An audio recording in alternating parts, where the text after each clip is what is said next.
Well, good afternoon, everyone. My name is Rita, and I am the Program and Technology Specialist here for the Wood County Committee on Aging. I am really excited to have one of my favorite presenters with us today. This is Hannah Smith, and she is the Recycling Outreach Coordinator for the Wood County Solid Waste Management District. And today she'll be focusing on Composting 101. So Hannah, welcome. Thank you for being here, and go ahead and take it away. Thanks, Rita. Well, like she said, my name is Hannah, and I'm the recycling coordinator here in Wood County. Prior to the presentation, we were talking a little bit about the county's 24/7 drop-off program. And today the program and presentation are going to focus on what we call organic recycling, which is just a fancy term for composting. But essentially, we're taking organic materials like your kitchen scraps and your yard waste, and we're recycling them. We're turning them into a new product, which for us is going to mean compost. So I'm going to share my screen.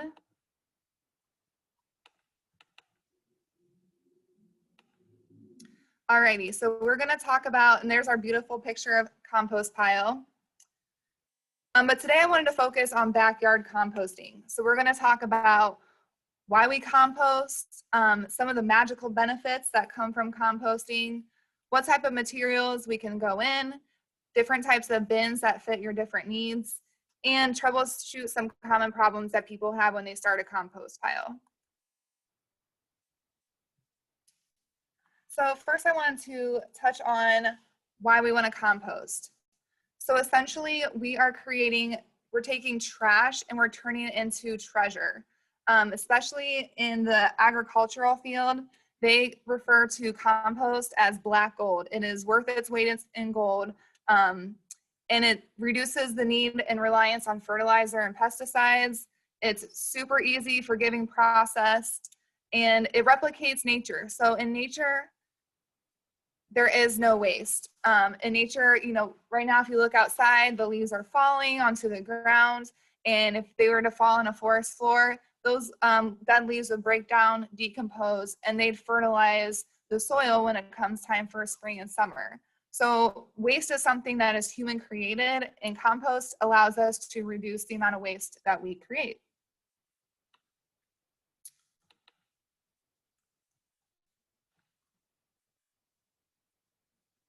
And then I love this quote. It says, "For all things come from earth, and all things end by becoming earth." Ashes to ashes, dust to dust, and that is what we're going to see with our compost. So like I said, compost truly is a magical process. We take something that would have ended up in a landfill, and we, through just a little bit of effort, can turn it into something that provides nutrients for our soil, helps our plants to thrive naturally, and creates this loamy, humus material in just a short period of time. So another cool component of composting is that you get like the whole ecological food chain. So it starts with the microorganisms that we can't see with our naked eye, goes up to the macroorganisms like our bugs and our worms and decomposers, and then we get the things that eat those worms. So we'll get like birds. I had a friend that recently saw a hawk above her compost pile. So it's kind of cool. You get like the whole food chain through this process. So I wanted to touch on the difference between dirt and soil. Last year, I had the opportunity to go visit the Herzl compost facility out in Pemberville, and it is this awesome operation. So it started off, they were just trying to reduce the amount of their tomato scraps that they had to pay to send to the landfill. And now it's grown into a Class 2 Ohio EPA registered compost facility that accepts yard waste and food scraps. And that's the only Class 2 compost facility that we currently have in the county. The guy there who runs this whole thing, his name is Mike, and he explained that dirt is something that you sweep out of your house, and soil is something that's alive. It's something that has living properties in it, and it's what farmers need in order to grow their crops. So some of the things that compost does that benefit soil is that it adds nutrients. No matter what type of soil type you have, it's going to add in those 16 essential elements for growth for plants. It also helps the soil to retain water. So it's creating these little pockets of air that increase the aeration and allows the plant's roots to dig in deeper, so they're going to be more hardy and be able to soak up more nutrients. Because it creates these stronger root structures, it also decreases the potential for erosion and protects from rain. I don't know about you guys, but it seems in the last couple of years, we've gotten a lot more heavy, hard rains. You know, we don't get those nice, gentle, slow rains that the farmers love. We get the torrential downpours. And that's really hard on our soil, our topsoil layer, and that creates a lot of erosion issues. So Micah Herzl's also described the difference between organic farming and traditional farming. So with traditional farming, the seed has everything that that plant needs to grow. It has all the fertilizer, all the pesticides, all the elements that it needs for that plant to thrive. With organic farming, you don't have those chemical fertilizers and pesticides. So you're essentially farming the soil so that no matter what plant you put into it, that plant will grow and thrive. So it's kind of a different philosophy, a different mindset. And organic farming relies heavily on healthy compost. Compost also decreases the amount of plant disease because it is so nutrient rich, and it can stabilize the pH balance of soil. So on a personal note, compost is also, I said soil is good for the soul. Compost provides, and all dirt provides, a natural antidepressant. So science has proven that being outside, being outdoors, especially being active outdoors, is great for our mental health. Especially during COVID, I don't know what I would have done if I hadn't been able to, be outside and be in the parks and go to gardens and get in the dirt. So it helps us to make that connection with nature. It helps us to find a positive outlet for these COVID times. It also creates more nutritious food. So compost, like I mentioned earlier, it has all those nutrients. So as those nutrients go into the soil, the roots from the plants that we're growing are going to soak those nutrients up. And so whatever plants we grow or crops we grow, it's going to have more nutrients for us as well. Compost is also great. All little kids love to dig in the dirt and play with worms. And so this is a great family fun activity for everyone. You can save money through using compost. You don't have to buy chemical fertilizers and pesticides. Also be able to grow your own food. We send less trash and waste to the landfill, so it could potentially reduce our trash bills.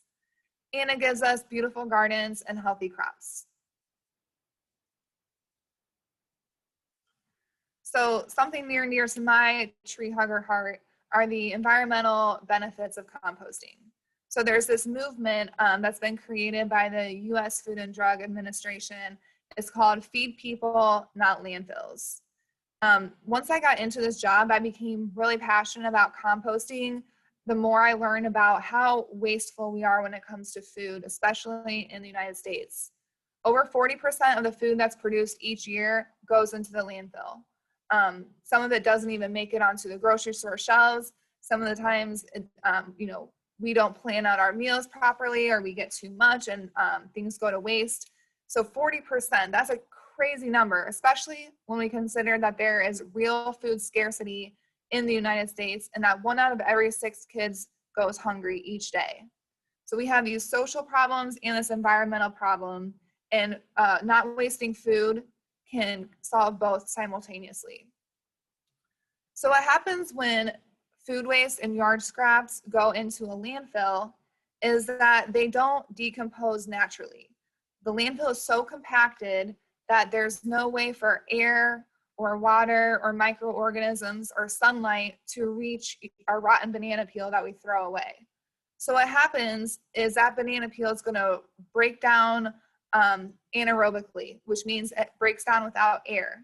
And when this process happens, it creates methane, which is a very potent greenhouse gas. It's 20 to 80 times more potent than carbon dioxide. And they actually have to pipe that out of the landfill because the last thing we want would be a trash fire. So if you've ever driven out on Route 6 and seen the Wood County landfill, you might see these pipes and they're, it looks like it's little fire coming out of it. They're actually burning off the methane, turning it into carbon dioxide because it's less polluting in the atmosphere. So we have that huge issue of methane being captured and released at a landfill due to food waste. But on the other hand, by composting, compost actually sequesters carbon. So that means that it's going to hold in the carbon. So when we spread compost onto a field or even in our backyard, it is storing that carbon instead of allowing that to be released into our atmosphere. Compost is also capable of binding heavy metals at a lot of like brownfield sites where there's been toxic industrial waste. They will apply compost because it's a great way to kind of capture and collect all of those toxins. Because compost reduces erosion, it also has a great prevention for stormwater runoff. Instead of this dry, dusty soil where water can just slide right over and take it right into the waterways, compost retains that soil and helps when we have our heavy flooding and rain issues. So one of the last critical environmental benefits for compost is that it helps with rebuilding the degraded soil that we have in our world.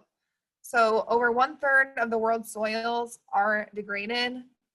We're dealing with a huge soil depletion issue as we continue to tear down farms, tear down forests, and increase our footprint globally. So it takes 1,000 years to generate 1 inch of topsoil. And compost helps the topsoil to hold on to the surface of the earth so it doesn't run off into our rivers and streams. Now this next slide is a snapshot of a waste characterization study. So that's just a fancy word that means that the Ohio EPA went into an old landfill and basically dug all the way down to when things were first started going into that landfill. So this is what came into the landfill during that time. And as you can see, they turned it into a pie chart. And for our purposes, we're going to say that compost is these 2 categories, which is food at 15% and yard trimmings at 13%. So these 2 slices of the pie alone that made up the entire landfill, those could and should have been composted. Instead, those items went into the landfill, didn't break down naturally, and created who knows how much methane. Now, if we want to be technical, this other light blue slice of the pie, paper and paperboard at 25%, those materials can also be composted. So essentially about half of what was in the landfill in 2017 wasn't supposed to be there in the first place. And instead of being locked into a giant pit in the earth for thousands and 10,000s of years, it could have been a really useful resource as compost.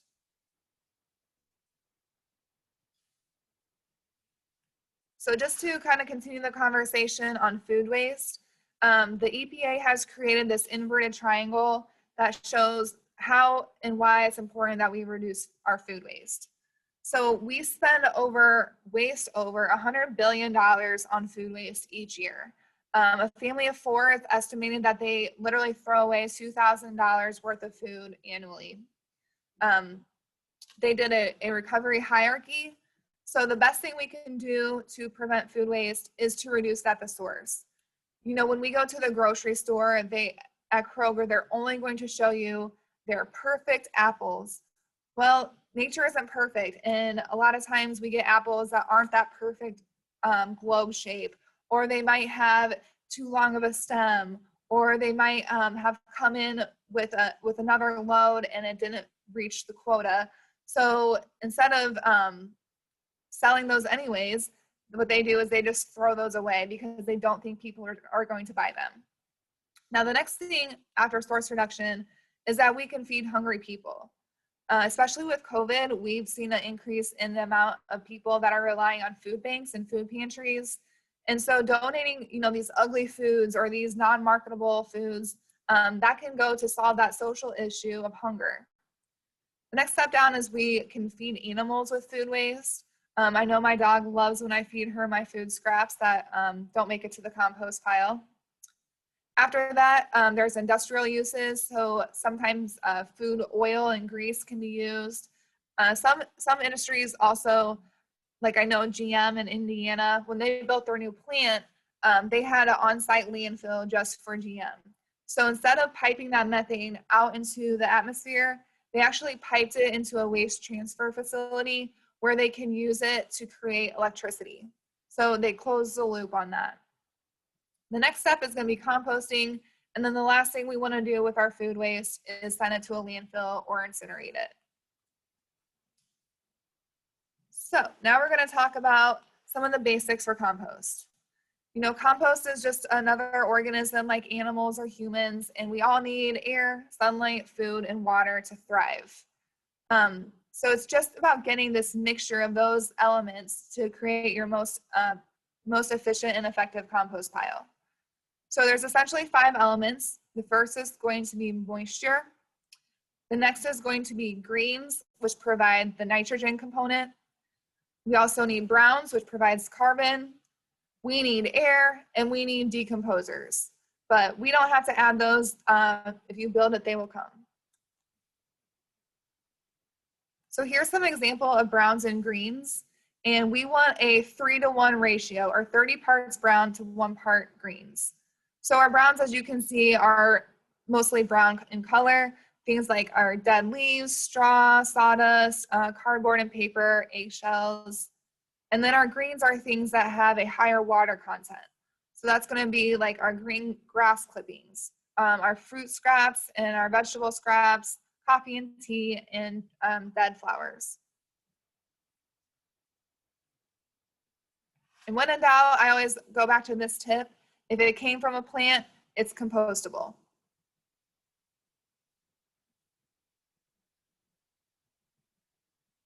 And I've had a few conversations with my mom. So she is an avid gardener. She's a landscape architect, and she's composted for a long time now. And I recently encouraged her to get a tumbler so I can live vicariously through her. But I was telling her about some of the weird things that you can add to your compost pile. She hasn't quite bought in yet, but these things can be composted. So things like your cotton swabs, tissues, paper towels, and paper napkins. Any type of soiled paper or cardboard that can't be recycled can be composted. You can put in human and dog hair, soys, almond milks, any type of nutshells, old potting soil, old wine and beer, tofu, vacuum cleaner dust, and manure from any type of animal that is an herbivore. We don't want carnivorous manure because it could create bacteria issues. Fingernail clippings, and bread and grain products. And there are a few things that we don't want in our compost bin. So this applies only to like backyard composting. If we were to live in a city that had a municipal compost operation, they can take items like this, but we don't want to put in any type of meat or fish or dairy or bones. These type of things tend to rot before they're able to decompose with the rest of the materials. And they also attract scavengers like raccoons, or as I call them, trash pandas. And for the same reason, we don't want to add grease, oil, or fats. Carnivorous manure, like I mentioned before, any type of pernicious or poisonous plants. So if we have weeds that have seeds in them, put them in our compost bin. And then in the springtime, we go to add that soil amendment to our dirt for our garden. Guess what's going to grow? So we don't want to encourage any more weeds and make more of a work for ourselves than we have to.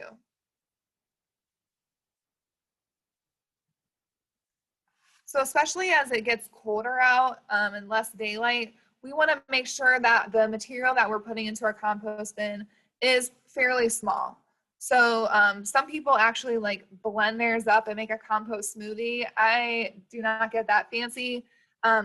Basically, you don't want to throw in like an entire log of wood. You don't want to throw in an entire cardboard box. You want to make sure that your materials are small enough that they can be easily broken down in a quick period of time.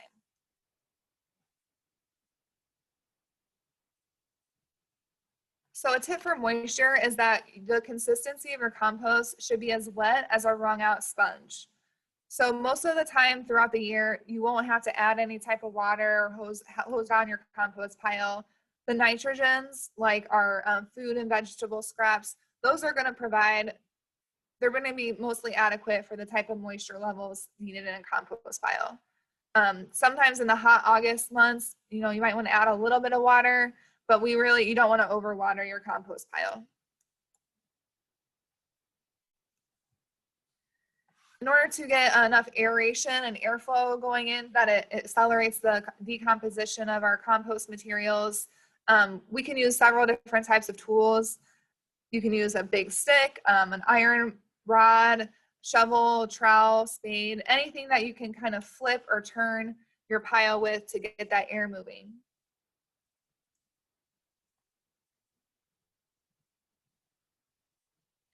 And have fun with your fungi. So the secret to a successful compost pile is the micro and macroorganisms. We're not really doing any of the work. We're just adding the resources, and the worms and decomposers are the ones that are actually eating through the material, breaking it down, and then excreting it back out. So we have microorganisms, which are going to be the things that are invisible to our human eye.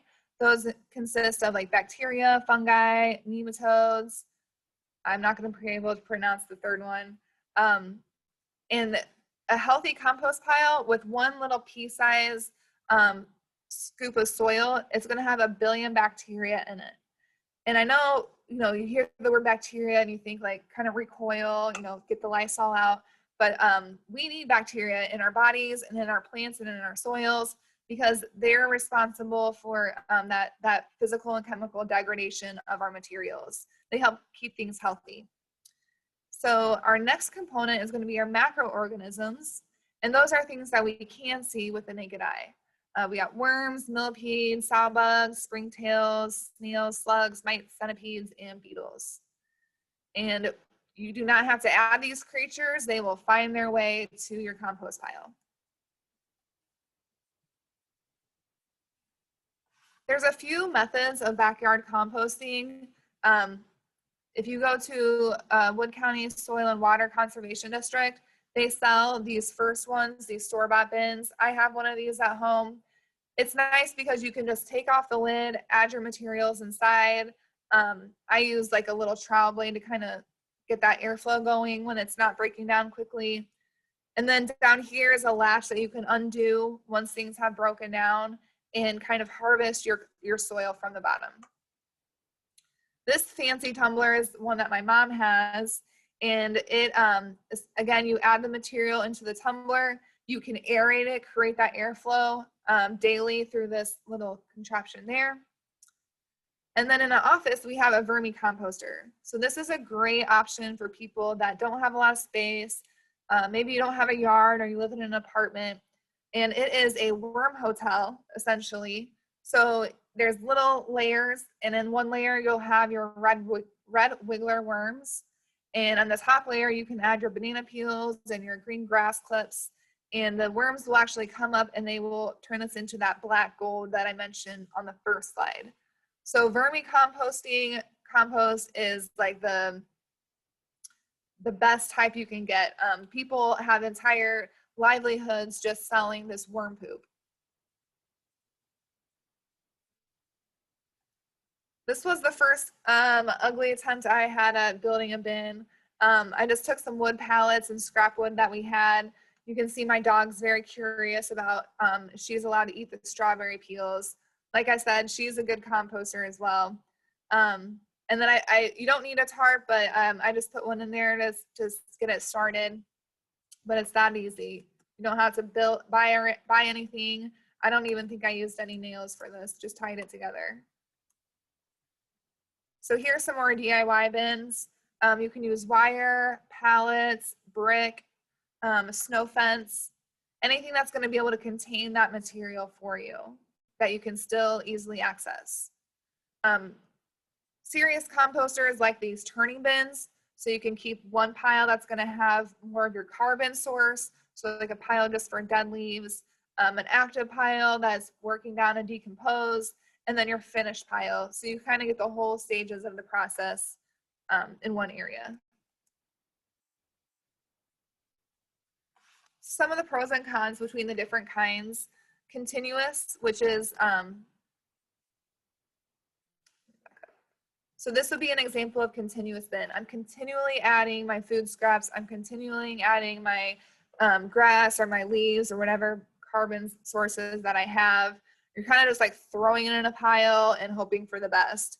It's very low maintenance, but it does take longer to produce that loamy humus compost that we're actively trying to accomplish.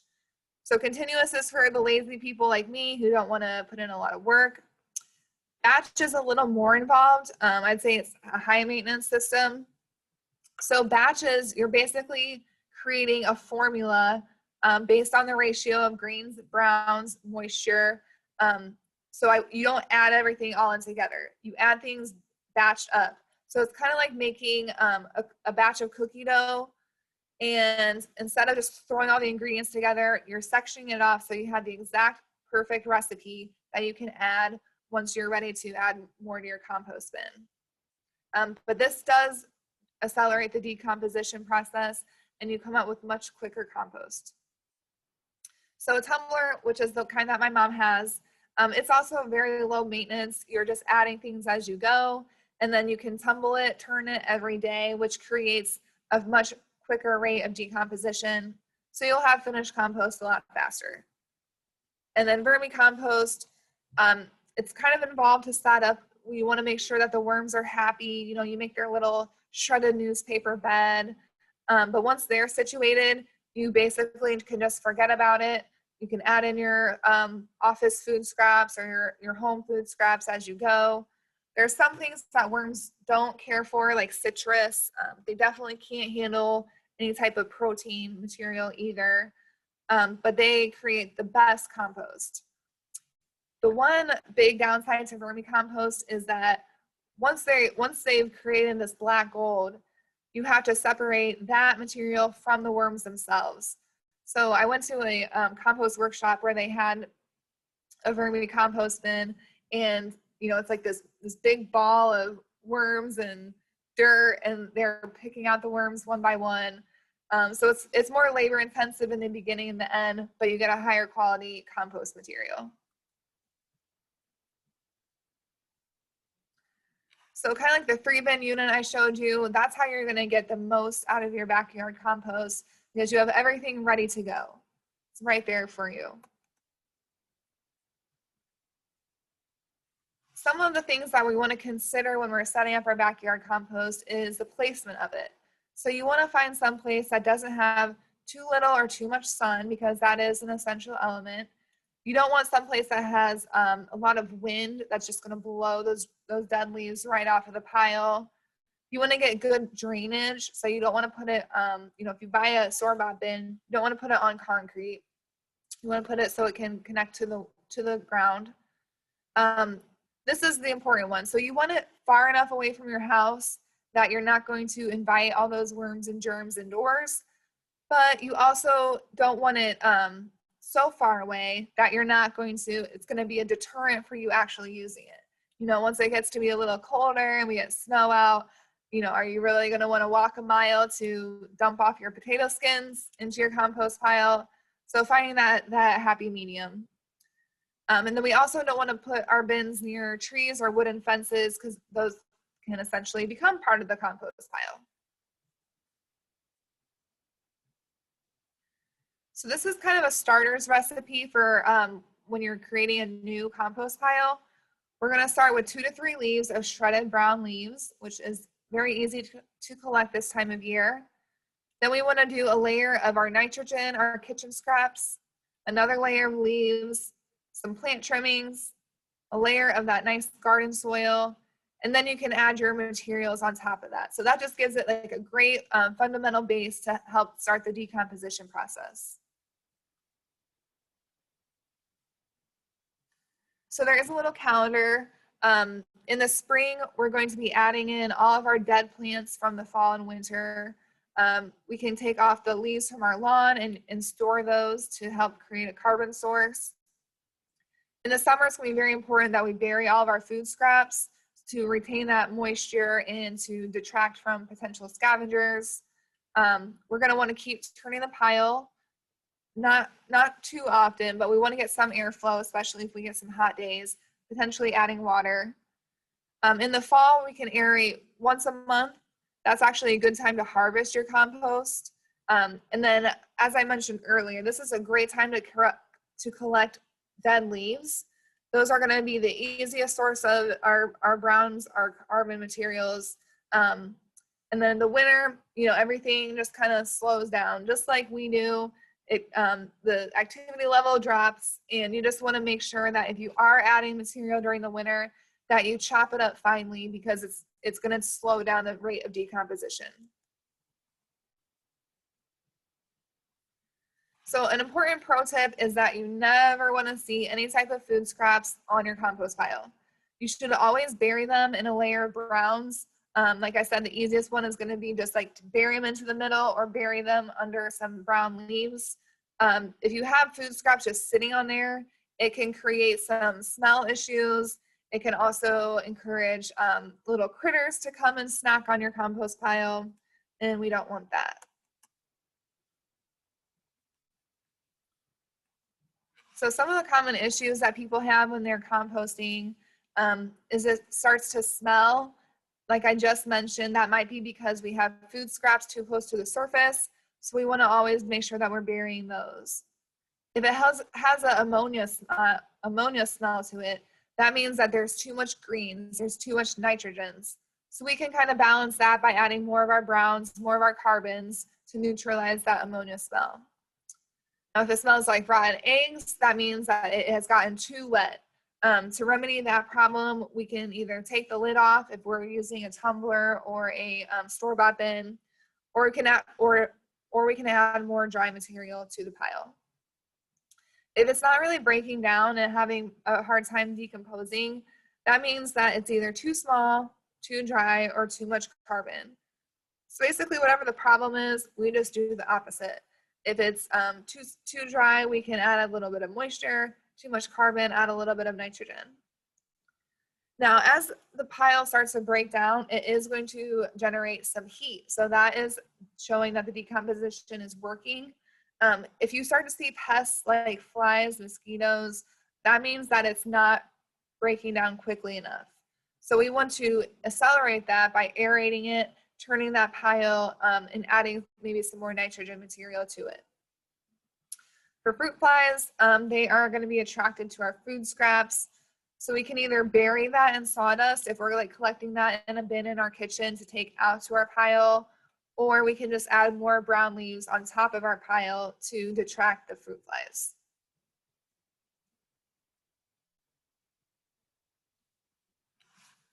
So composting is a wonderful way to reduce waste, improve soil quality, and enhance our gardens. It's not an exact science. Getting the right balance of essential elements is hard, whether you're a human being or a decomposing pile of carbon and nitrogen materials. Composting is a forgiving process that can be easily adjusted, unlike most situations in life. It has significant implications for mitigating climate change, waste, and degraded soils. We see that municipal compost operations have sprung up across the country as food waste gains national attention and landfills continue to reach capacity. In our own backyards, compost enhances our gardens and our lives. So as my mom would say, a little dirt don't hurt. And that is my compost presentation. If you guys have any questions, I'd be happy to try to answer them for you. Hi, so thank you so much. I learned so many new things. I think if anyone's like me who maybe hasn't gotten into it yet, this kind of presentation makes you want to. You gave Awesome. great presentation, and I want to invite anybody who would prefer to be unmuted to either chat with Hannah or ask some follow-up questions, but I will prompt everyone to unmute themselves. All right, thanks, Hannah. I came in a little late, but I learned a lot. And I've been composting in the backyard for going on 4 years, and I'm one of those lazy people. Me too. Nothing wrong with that. And so I just been, but I picked up some things, especially the vacuum cleaner dust. I never would have guessed. Mhm. But anyways, what I'm such a cheapskate. What I like about that is, come springtime, I don't have to go out and buy topsoil when I for the flower pots. So, Yeah, exactly. So whether you're doing it for environmental reasons or economical reasons, that's one of the great things about compost is that no matter why you're doing it, it's going to benefit you somehow. Mhm. So Hannah, would you be willing to share your presentation with me? And then if anybody wanted a copy of it, could I do that? Yeah, I will email that to you this afternoon. Wonderful. And if Yeah. people want paper copies, we can make that available, or I can email that out. I know that there was a lot of great information about how to start one. I wrote down the unusual items. And so I think all of that information will be so nice to have on paper. And it's so easy. Like, that's what I love about composting is like, I'm a lazy person. If things aren't going to like fall into place, like I don't want to deal with it.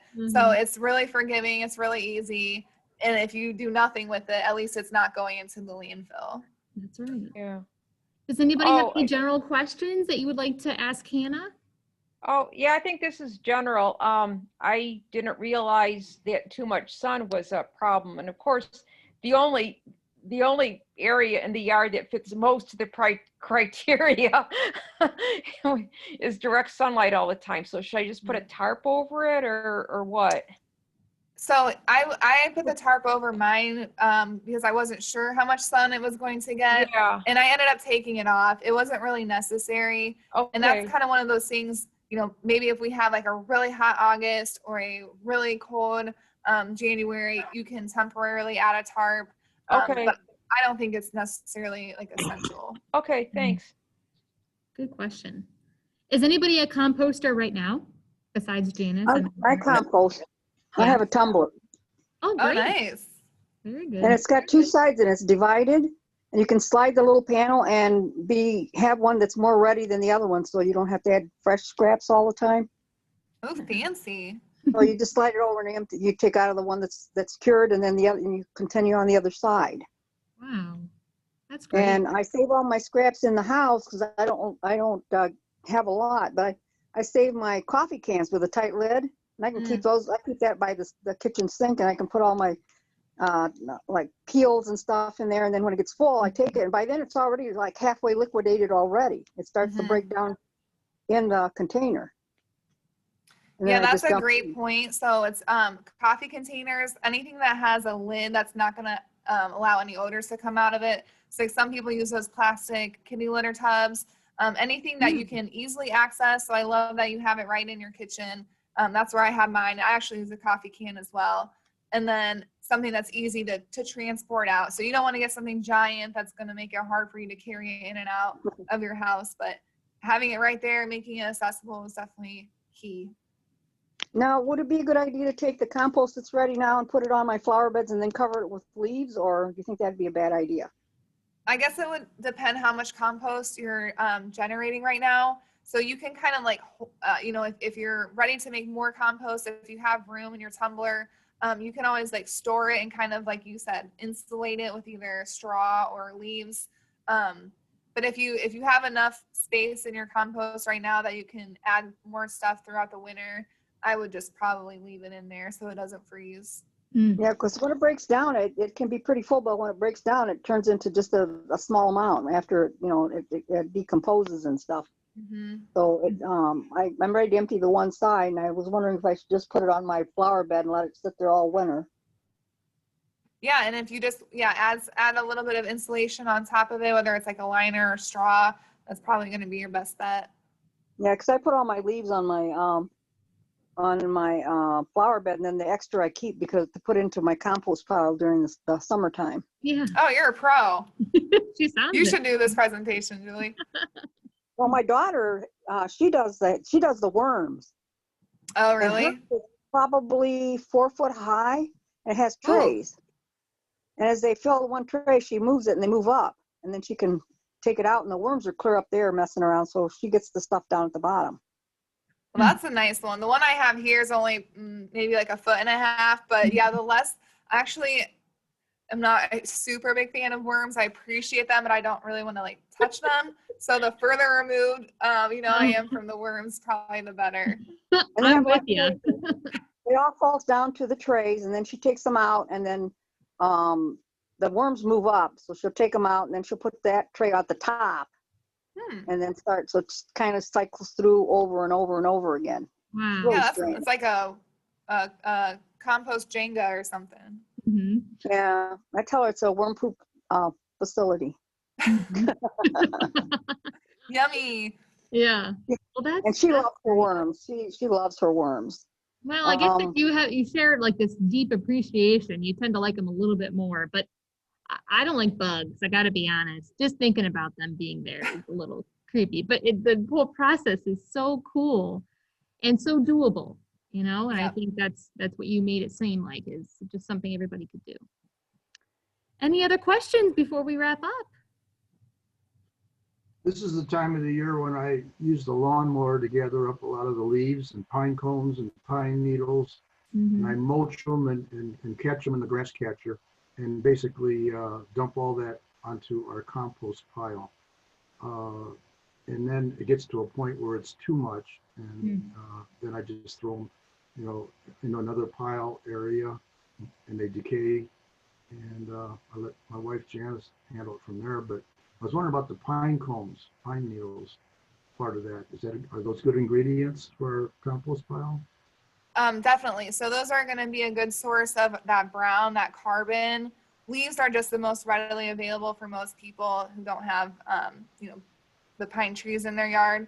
But yeah, anything that came from a plant is going to be compostable, and you're going to want to have, like, I like that you said, you kind of stockpile your leaves and your pine cones together. So then you can just add on as you're putting in your food scraps. You already have the carbon source right there too. Right. Thank you.